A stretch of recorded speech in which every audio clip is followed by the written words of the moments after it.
जो यहाँ बैठी है, 200 से अधिक महिलाओं के साथ जो हुआ उस अस्पताल में कोई लड़ने नहीं आया, तो इंजीनियर डीसी कपिल साहब की टीम, देशभक्त भारत मोर्चा की टीम उस लड़ाई को लड़ी ठेकेदारी के खिलाफ। जब ठेकेदारी के माध्यम से शोषण हो रहा था एमसीडी में, डीडीए में और तमाम क्या कहते हैं विभागों में, ठेकेदारी प्रथा के नाम पर स्कूलों में, कॉलेजों में कॉन्ट्रैक्ट बेस पर टीचर्स जब रखे जाने लगे, जब डॉक्टर्स कॉन्ट्रैक्ट बेस जाने लगे, तो लोग खामोश है। साहब, आप ये कॉन्ट्रैक्ट पर रखकर क्या करना चाहते हो, क्या बनाना चाहते हो इस देश को? जहां एक जमाना था कि तमाम निजी संपत्तियों का राष्ट्रीयकरण हो रहा था, आज राष्ट्रीय संपत्तियों का आप निजीकरण कर रहे हो। तो ठेकेदारी हटाओ के नाम पर बहुत बड़ा आंदोलन अगर किसी ने छेड़ा इस दिल्ली में, जिस आंदोलन का नाम था ठेकेदारी हटाओ राष्ट्रीय जन आंदोलन, तो उस आंदोलन का नेतृत्व इंजीनियर डीसी कपिल साहब कर रहे थे। और हजारों की तादाद में इस निकम्मी गोंदी बहरी सरकार को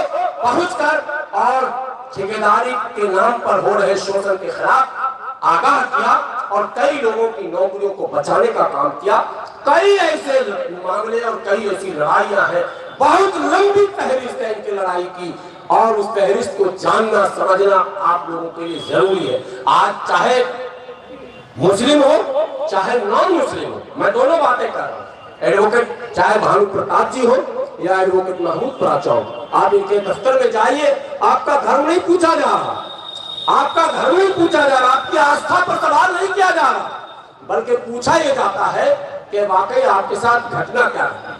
अगर आपके साथ अन्याय हुआ है, आपके साथ अत्याचार हुआ, आपके साथ दुर्व्यवहार हुआ है, तो उसकी लड़ाई फ्री लड़ी जा रही है। आज के युग में मैं स्वयं गया था, राबिया सैफी की बात मैं इसलिए कर रहा हूं कि मैं स्वयं उनके पिता के साथ गया था चंडीगढ़। मैं 4 बजे सुबह यहां से निकला चंडीगढ़ के लिए। राबिया सैफी के पिता थे, मैं था, यामीन चौधरी थे और एक कटारिया साहब थे, साथ में हम लोग चले। जैसे चंडीगढ़ पहुंचे, हाईकोर्ट पर गाड़ी पार्क किया, फोन लगाया तो प्राचा साहब वहां गेट पर मौजूद है। जिस वकील का फीस 5-10 लाख रुपए हो, वो जहाज से जा रहा है, जहाज से आ रहा, न फीस ले रहा है न किराया ले रहा है। भैया आप कैसा वकील चाहिए आपको?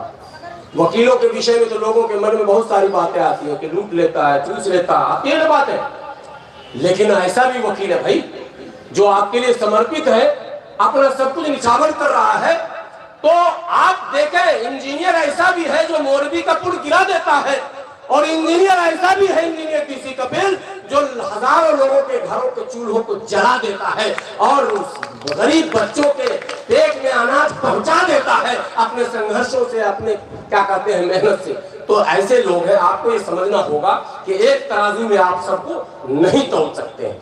इन्हीं सब बातों को आपके समक्ष रखने के लिए इस तरह के कार्यक्रम का आयोजन होता है। इसका और कोई उद्देश्य नहीं है कि आपसे कुछ लिया जाए या आपको कुछ दिया जाए, बल्कि वास्तविकता और हकीकत यह है कि आपको बताना है, असल मकसद कि आप सावधान और सचेत हो जाएं, अपने और पराये की पहचान कर लें। कौन आपका अपना है, कौन पराया है, ये अगर आप नहीं पहचानेंगे तो धोखा खा जाएंगे। इस धोखे से बचने के लिए इस तरह के कार्यक्रम का आयोजन होता है। और चूंकि यह आयोजन सुंदर नगरी में है, और सुंदर नगरी का नाम बड़ा ही सुंदर है, कहा जाता है यहाँ के लोग भी बड़े सुंदर हैं, इसीलिए तो सुंदर नगर इसको कहा गया, सुंदर नगरी। तो मैं समझता हूँ कि सुंदर नगरी के लोग कम से कम सुंदर बातों को सुंदरता से ग्रहण करेंगे और अपने उन तमाम भाइयों तक पहुंचाएंगे जो किसी कारणवश इस सभा में आज नहीं आ पाए। अभी आपके सामने एक बोर्ड लगा हुआ स्ट्रीट वेंडर का, हॉकर्स कानून बचाओ। क्यों भैया, हॉकर्स के लिए 72-75 साल हो गए, अब तक हॉकर्स के लिए आपने कोई कानून नहीं बनाया। जिस देश में लाखों लोग सड़क पर अपनी आजीविका तलाशने निकलते थे, जिस देश में लाखों लोग सब्जी, रेड़ी, पटरी, झल्ली, बल्ली, जूता, चप्पल और क्या कहते हैं कपड़े सड़क पर बेचते हैं, जो शोरूम नहीं चला सकते, क्या वो अपने बाल बच्चे को नहीं चला सकते? क्या जो शोरूम नहीं खरीद सकते, क्या वो अपने बच्चों के लिए कपड़े नहीं खरीद सकते? क्या? तो ये अधिकार की लड़ाई है जो मौलिक अधिकारों से जुड़ा हुआ मामला है, जो हमारे पेट से जुड़ा हुआ मामला है, हमारे बच्चों की शिक्षा से जुड़ा हुआ मामला है। आज तक सरकारें इस पर स्पष्ट कानून नहीं बना पाई। आज भी एमसीडी की गाड़ी आती है और हड़कंप हंगामा मचा के चली जाती है। आज भी एमसीडी के लोग आते हैं, हफ्ता वसूल कर चले जाते हैं। अगर मैं गलत कर रहा हूं